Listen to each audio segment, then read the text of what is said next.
Hi there, it's Simon here. Our annual Richard Johnson lecture is coming up on the 14th of March in Sydney and the 15th of March in Melbourne. And the topic is, where did I come from? Christianity, secularism and the individual.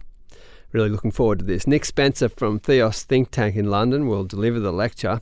The Economist describes him as a prophet crying in the postmodern wilderness. Nick says, we are all prone to selective amnesia when it comes to the origins of the things that we hold dear as a culture. And in his talk, he'll be offering a more complex and provocative account of where we all came from, and especially the role of Christianity in forming the West and plenty of the things that we've come to love and value. Tickets are still available. You can find them on our website, publicchristianity.org, or our Facebook page. Just look up the events. In the meantime, here's an interview with Amy Orr-Ewing, Director of Oxford Centre for Christian Apologetics, who delivered last year's Richard Johnson lecture. Justine and I interviewed her last year while she was here in Australia, and in this conversation, an atheist, a Taliban leader, and a teenager fighting cancer respond to the Bible. I used to walk around and say I don't judge anyone except for Christians. I remember a magistrate saying, you're not listening to anything we're trying to do, you're going to prison, son. People are mysteries and also infinitely valuable in that way. Then they tell you you'll probably be dead within 27 months. From the Centre for Public Christianity, you're listening to Life and Faith. I'm Justine Toe. Amy Orr-Ewing is the director of the Oxford Centre for Christian Apologetics. She's addressed audiences from Westminster to the White House, speaking about the truth and beauty of the Christian faith. But her story starts right here in Australia. You were born here, we understand. That's right. But you did leave when you were 2 years old, so I'm going to say welcome home. Thank you. Great to have you here. So tell us about the first time you were here. And it turns out, in the years that Amy's parents were in Australia, they experienced a couple of life-changing events. Yes, one of them was the birth of their daughter, but they also experienced an unexpected challenge to their faith, or rather, their atheism. My dad had grown up in a very strongly atheistic home. My grandfather was an East German scientist, an absolutely committed atheist who forbade any talk of God in the home and forbade anyone reading the Bible even. So my father had grown up in a strongly atheistic context with no sort of churchy conditioning. And whilst here in his 30s, happily married to my mum, 2 fantastic children, great lifestyle, loved the life here. But he began to just ask questions when I get to the end of my life, when I'm retired and I look back, what will it all have been for? Is this enough? And that sort of question worried him. A colleague at the university took him along to hear a Christian speaking, an apologist actually, speaking about the resurrection of Jesus. And he said that it sort of struck him as quite odd, frankly, but that there was one thing that this guy said that sort of was like a bit of a dagger to the heart, which was the only reason you should be a Christian is because it's true. My dad thought, religion is about superstition, it's about wish fulfilment. Truth and God are opposite categories. It's a category mistake. Yep. But that worried him. And then a few weeks later, he had an extraordinary personal encounter with Jesus Christ and ended up kneeling on the floor thinking, I need to say something to respond to Christ, to his offer of forgiveness to me. And he thought, I don't know what to say. I have no religious upbringing. And he found himself just saying, Lord, I believe, help my unbelief. Later, he bought a New Testament and found himself reading that in Mark's Gospel, which was slightly surprising. Coming to Australia for spiritual enlightenment, that's the path that people come on in the tourist brochures. Now, you are also a believer these days. Are you just a believer because your parents were? That is a great question. I think because my mum and dad were intellectuals and neither of them were kind of conditioned by the church. I had a slightly unusual upbringing in terms of a Christian family in that they encouraged us to question, to read, to come to conclusions ourselves, both my sister and I. Growing up in Britain as a Christian, I was always the only churchgoer in my class at school. There was a tremendous amount of peer pressure to disbelieve. And so I think that encouragement from them to own this yourself or not was incredibly important. And for me, that journey of questioning took me to Oxford, to university to study theology, where every presupposition about the Bible, about God, about faith was challenged daily to the nth degree. And it was my experience that the Christian claims and the Bible stood up to that scrutiny. I remember sitting with the dean of my college. I was at Christ Church towards the end of my degree, and him saying, "We haven't cured you of your religion, have we, Amy? We've tried everything, but it hasn't worked." But seriously, for me, it has been my experience that if something is true, it stands up to scrutiny and questions are not to be feared, and that the pursuit of truth ultimately for me has led me to Jesus Christ. Before we get more into that question, can I just rewind you a little bit? And I read that when you were 15, you actually had cancer. And you've talked about how you were the only believer in your disbelieving class. So when you're 15 and get this diagnosis, all the other girls your age are mooning over, rock stars or something like that, but you're grappling with the experience of disease and thinking about God in the midst of all that. What was that like? I think the strongest memory I have from that time is the contrast from the fear and anxiety that was absolutely overwhelming when the consultant sort of blurted out this diagnosis. I was with my mum in the hospital, and it was not done kindly at all. I mean, she was horrified. And the shock of that and the sort of sense of just waves of blackness overwhelming me. And then over the next few days, processing that and actually reading the Psalms, I found to be an extraordinary experience, because here was an opportunity to vocalise what I was feeling: frustration with God, questions, fear, and then to experience actually meeting God, or God meeting me in that place. And I think today, certainly in the context where I am, there's an epidemic of anxiety-related experiences, particularly for young people. And in my life, it was through that the God that I was questioning and had kind of an intellectual path to come to know about him. Was this really real? Was this substantial? That actually then overlapped and intersected in my own experience, and God met me in the pain and suffering of this world.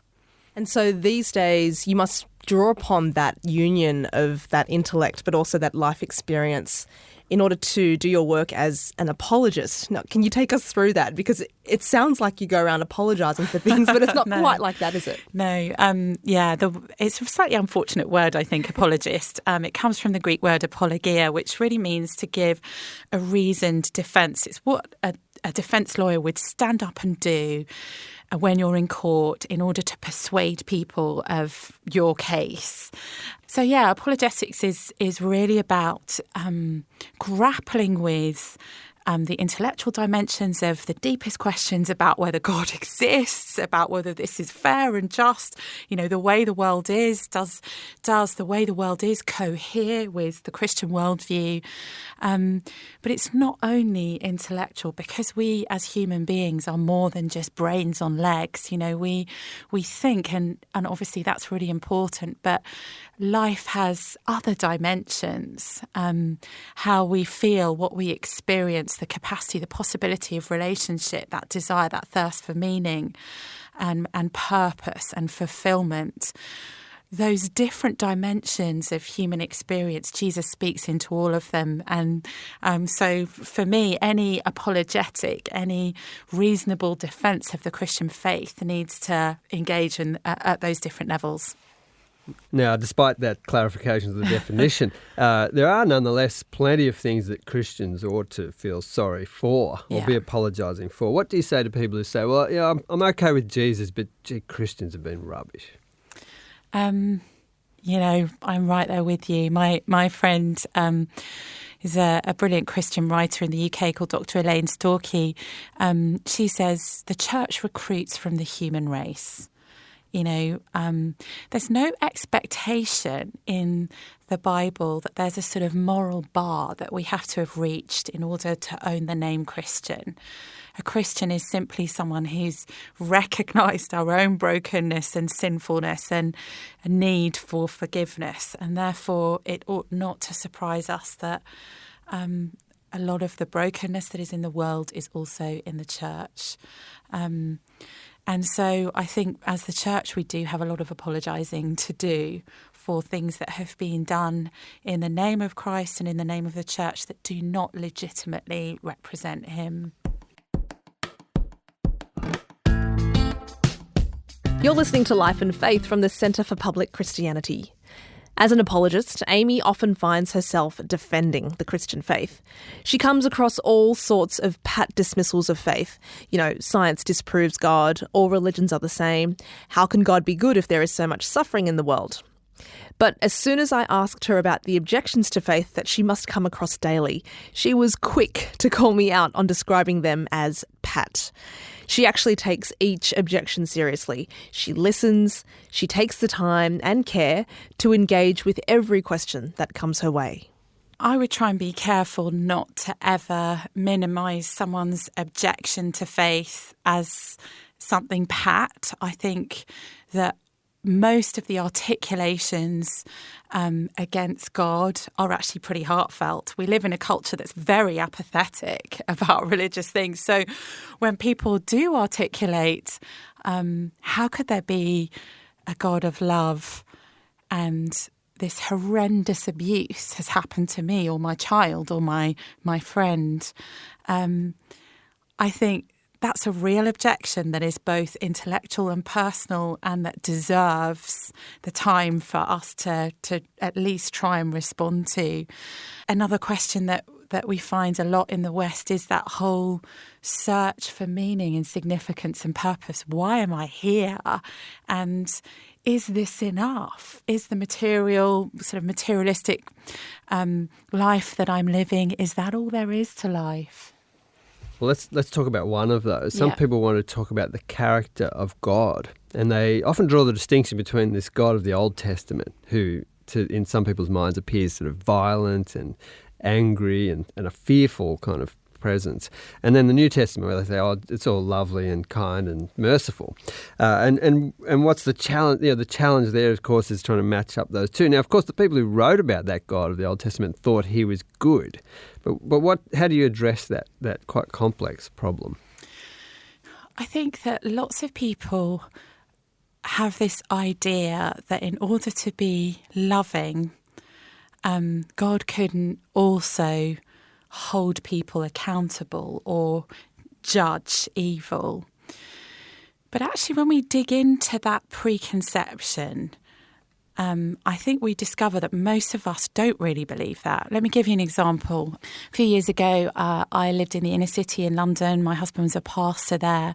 And I had a very good friend who, at that time, was the same age as me, late 20s. We were very different, from very different socioeconomic backgrounds. She had 5 kids, lived on quite a high floor in a block of flats. She also had about 4 dogs. None of the dads of her children were still around. In fact, one of them was in prison. He was a crack dealer, very violent man. She had a restraining order against him. And she became a Christian. We became very good friends. We met weekly. And one day, her ex-partner, the father of one of her children, got out of prison and he came to her apartment and broke in and beat her virtually to death. She nearly lost the sight of her eye and sexually assaulted her oldest daughter, who was 13, in front of the other children.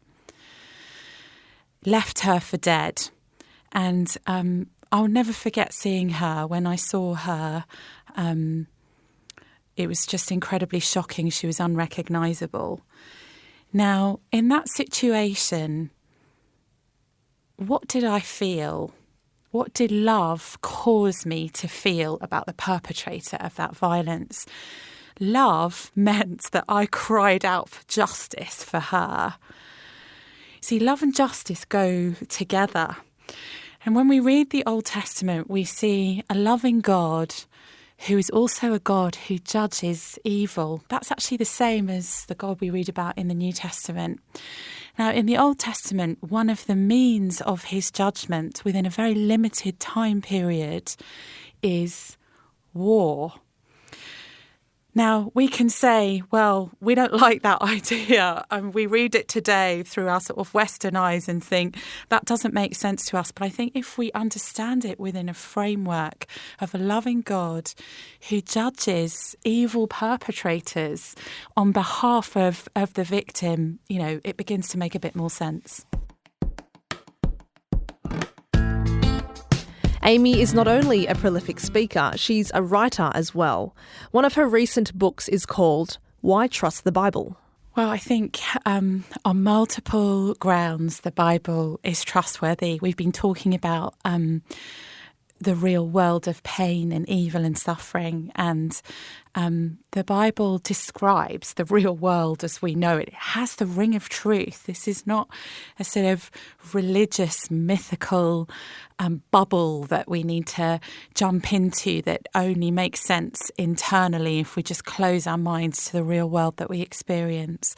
The Bible is trustworthy because it diagnoses the human condition that you and I experience. It speaks of it in real terms with empathy about the darkness and violence of this world, and it introduces us to the God who's entered this real world in the person of Jesus. So I think we can trust the Bible in those kind of existential terms.